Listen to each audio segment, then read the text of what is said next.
நான் கேட்க விரும்புவது, கம்யூனிஸ்ட் தலைவர்களை விட நீங்கள் என்ன அதிகம் தியாகம் செஞ்சிட்டீங்களா?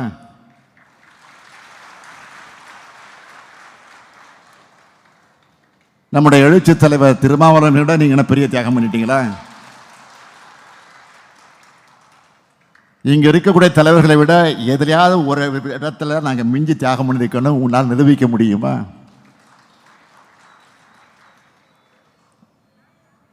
உடைக்கப்பட்ட மக்கள் உரிமைகளுக்காக போராடி கொண்டிருக்கக்கூடிய இயக்கங்கள் இந்த இயக்கங்கள். அவங்களுக்கு இருக்கிறது மக்கள் மீதான உண்மையான அக்கறை இல்லை, பிரச்சனைகளுக்கு தீர்வு காண வேண்டும் என்ற அக்கறை அவங்களுக்கு இல்லை, அதனுடைய நோக்கமும் அவர்களுக்கு கிடையாது.